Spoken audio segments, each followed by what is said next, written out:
brought to you by Palvi Agrico. आता शेतीसाठी जे काही लागणार ते घरपोच मिळणार, तेही मोबाईलच्या एका क्लिकवर. काँग्रेसचे नेते आणि आमदार नाना पटोले आपल्यासोबत आहेत. नाना, आजचा हा जो काही बजेट आहे, अर्थसंकल्प जो मुख्यमंत्र्यांनी सादर केलेला आहे, तर त्याच्याबद्दल पहिलं तर तुमचं मत आणि खटकलेल्या गोष्टी कुठल्या यातल्या? बघा, हा बजेटच नाम बडे दर्शन खोटे अशा पद्धतीचे बजेट मुख्यमंत्री देवेंद्र फडणवीसांनी पहिल्यांदा त्यांना बजेट मांडण्याची संधी, कारण खूप दिवसाची इच्छा होती आणि ती त्यांची इच्छा पूर्ण झाली. आम्हालाही अपेक्षित होतं की एक अभ्यासू विद्वान हे व्यक्तिमत्व असल्यामुळे सगळ्या बेसिक गोष्टीला लक्ष घालेल आणि त्या पद्धतीनं हा बजेट येईल. पण हे बजेट तसा आलेला नाही. आपण पाहतोय की घोषणा खूप झाल्यात. आता शेतकऱ्यांच्या कर्जमाफीमध्ये जसं लाडक्या बहिणीला रांगेत उभे ठेवलं, तसं आता शेतकऱ्यांना पण रांगेत उभे ठेवायचं त्यांनी सांगितलं की पात्र शेतकरी.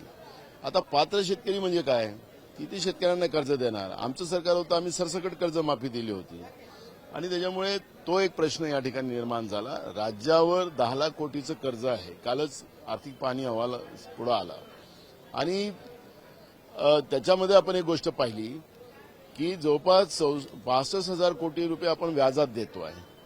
मग एवढ्या मोठ्या घोषणा आज अर्थमंत्री मुख्यमंत्र्यांनी केल्या, तर हे पैसे आणणार कुठून?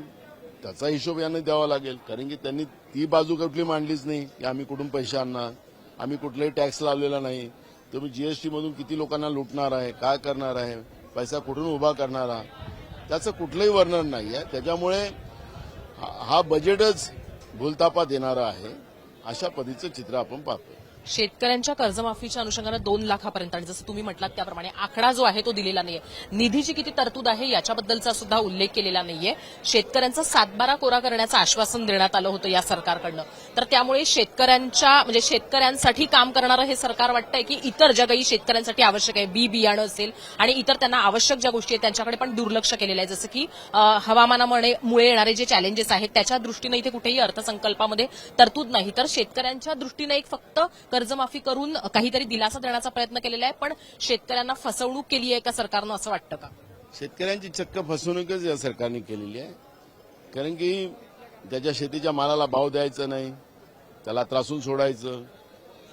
जागतिक आपल्याला ज्या काही अडचणी चाललेल्या आहेत त्याच्यावर कुठला न्याय नाही. आता आपण पाहिलं, मी परवा पण विधानसभेत तो भूमिका मांडली की आता जेएनपीटीमध्ये मोठ्या प्रमाणात शेतकऱ्यांचा माल तिथं फसलेला आहे, सडतं आहे. सरकारचं कुठलाही प्लॅनिंग नाही. आम्ही केंद्र सरकारशी बोलतोय, मग 2 इंजिनचं सरकार काय कामाचं? आणि म्हणून शेतकऱ्यांनी पिकवलेल्या मालाला योग्य भाव न देणं, शेतकऱ्यांना लटकवत ठेवणं, आता पात्र शेतकऱ्यांच्या याच्यामध्ये शेतकऱ्यांना पुन्हा लाईनमध्ये उभं ठेवणं, शेतकरी विरोधी धोरण या महायुतीच्या फडणवीस सरकारचं आहे हे त्याच्यातून स्पष्ट होते. आणि म्हणून आमचं म्हणणं आहे अजूनही की सरकारनी उत्तरामध्ये जेव्हा सरकार पुन्हा येईल त्यावेळेस मुख्यमंत्र्यांनी सरसकट शेतकऱ्यांचं कर्ज माफ केलं पाहिजे आणि त्याचा सगळ्या शेतकऱ्यांचा 7/12 कोरा केला पाहिजे, ही भूमिका आमची आहे. दुसरा महत्वाचा प्रश्न, शेतकऱ्यांच्या शेतीला पाणी. कारण की एकीकडे त्यांनी सौर ऊर्जेचं खूप सारी कथा सांगितली की आम्ही एवढं सांगितलं, आमचं राज्य 1 नंबरवालं आहे. सगळ्या खोटी माहिती आहे.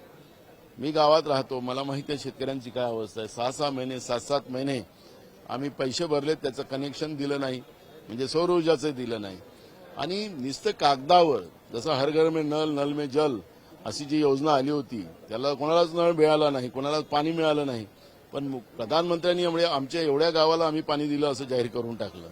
म्हणजे या पद्धतीचं खोटं प्लॅन दाखवायचं, गुब्बारा तयार करायचा विकासाचा आणि तो वस्तुस्थितीला नसावा, अशा पद्धतीचा हा बजेट आहे. त्यामुळे या बजेटला आपल्याला या राज्याच्या जनतेच्या मनातच या बजेटच्या बद्दलची चीड आपल्याला पाहायला मिळणार आहे. निसर्गोपचार केंद्र सुरू केलेलं आहे दरेक गावामध्ये, तर हे खरं तर शिंदेंना डिवचण्यासाठी केलेलं आहे का, असं तुम्हाला वाटतं का, किंवा तुम्ही याच्याकडे कसं पाहता आणि एक चांगली योजना आहे असं वाटतं का? तर त्यांनी तिथंच काय नेमलं, काय घेतलं, तर त्याला फडणवीसांचं काय सांगावं, त्यांच्या मनात काय नेमकं आहे ते फडणवीसालाच तुम्ही विचारा. पण निसर्गोपचार केंद्र सरकार स्थापित करत आहे. ज्या हॉस्पिटल्स आमचे आहेत शासकीय ते सरकार चालवत नाही, तिथंच सगळ्या अडचणी आहेत. आणि आता निसर्गोपचार केंद्र उघडून सरकार नेमकं तेही दरे गावात सातारा जिल्ह्यामध्ये माजी मुख्यमंत्रींनी आताच्या उपमुख्यमंत्र्यांच्या तिथं करून सरकार काय म्हणजे फडणवीस काय करायला निघालेले आहेत हे फडणवीसालाच आपण विचारलं पाहिजे. कॅमेरामॅन सचिन सावंतसह मी हर्षदा परब, मुंबई तकसाठी.